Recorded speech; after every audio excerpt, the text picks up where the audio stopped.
గుజ్జనగుండ్లలో TDP Mahanadu కార్యక్రమం ఉత్సాహంగా జరిగింది. కేంద్ర మంత్రి పెమ్మసాని చంద్రశేఖర్, పార్టీ నాయకులు డాక్టర్ నిమ్మల శేషయ్య, సుఖవాసి శ్రీనివాసరావు తదితరులు పాల్గొని ఎన్టీఆర్ విగ్రహానికి పూలమాలలు వేసి నివాళులర్పించారు. తెలుగువారి ఆత్మగౌరవం కోసం ఎన్టీఆర్ తెలుగుదేశం పార్టీని స్థాపించారని చెప్పారు. బడుగు బలహీన వర్గాల సంక్షేమం కోసం టీడీపీ నిరంతరం కట్టుబడి ఉందని అన్నారు. ఎన్టీఆర్ ఆశయ సాధన దిశగా సీఎం చంద్రబాబు, మంత్రి లోకేష్ పరిపాలన చేస్తున్నారని అన్నారు.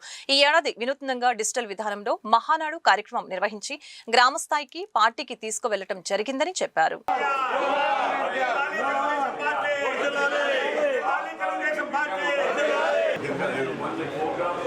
ప్రతి తెలుగు వాడికి ఆనందంతో జరుపుకునే పెద్ద పండుగ ఈ మహానాడు. తెలుగువాడి గౌరవాన్ని నిలపడానికి, ఆత్మగౌరవాన్ని పెంచడానికి, ఆత్మస్థైర్యాన్ని నింపడానికి, ప్రపంచంలో తెలుగువాడు ఎక్కడున్నా తలెత్తుకుని తిరగడానికి, ఢిల్లీ సింహాసనంలో అప్పట్లో ఉన్న రాజకీయాలకి ఎదురెట్టి నిలబడి మన ఆత్మగౌరవాన్ని చాటడానికి స్థాపించిన పార్టీ మన తెలుగుదేశం పార్టీ. మన ప్రీతమ నాయకుడు నందమూరి తారక రామారావు గారు ఆయన అప్పటి పరిస్థితుల్ని గమనించి ఆంధ్రుల యొక్క స్థితిగతుల్ని ఆయన అధ్యయనం చేసి తెలుగువాడు ధైర్యంగా బతకడానికి, ప్రతి ఒక్కరికి కూడు గూడు గుడ్డ సమకూర్చడానికి స్థాపించిన పార్టీ ఈ తెలుగుదేశం పార్టీ.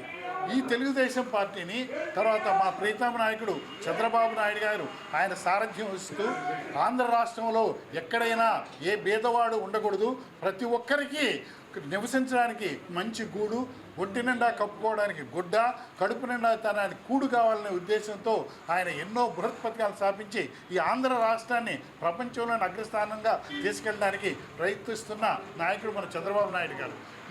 అలాగే ఆయన అడుగుజాడలో నడుస్తూ ఈ పార్టీని ముందుకు తీసుకెళ్తున్న మా యువ నాయకుడు మా లోకేష్ బాబు గారు కూడా ఆయన కూడా అత్యుత్తమ ఆదర్శాలతో ఈ పార్టీని ఇంకా ముందుకు తీసుకెళ్ళడాన్ని ఈ పార్టీ ఈ మహానాడు ఉద్దేశం ఏంటంటే రాష్ట్రంలో ఉన్న ప్రజలందరి వారి భావాలను గ్రహించి కొన్ని తీర్మానాలను వినిపించి గతంలో ఏం చేశాం, ఫ్యూచర్లో ఏం చేయాలి, మనం ఎలా ముందుకెళ్ళాలి అనేదాన్ని చర్చించడానికి ఏర్పాటైంది ఈ మహానాడు. ఈ మహానాడులో కొన్ని లక్షల మంది కార్యకర్తలు విజువల్గా పాల్గొంటున్నారు. ఇది హైబ్రిడ్ విధానం.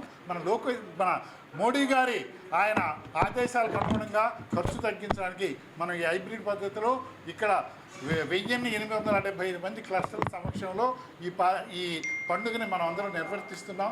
కాబట్టి ప్రతి కార్యకర్త కూడా ఇక్కడికి వచ్చి వీటిలన్నింటినీ అబ్జర్వ్ చేస్తున్నారు. రాబోయే రోజుల్లో ఈ రాష్ట్రాన్ని ఇంకా ముందుకు తీసుకెళ్తామని మా తెలుగుదేశం పార్టీలో భేదవాడనేవాడు ఆంధ్ర రాష్ట్రంలో ఉండకూడదు, ప్రతి ఒక్కరికి కడుపు నిండా కూడు, ఒంటి నిండా గుడ్డ, నివసించాలని మంచి పక్కా ఇల్లు కావాలనే ప్రాణాలతో మేము ముందుకెళ్తున్నామని నాకు ఈ అవకాశం ఇచ్చిన మన మీడియా మిత్రులందరికీ నా హృదయపూర్వక నమస్కారం.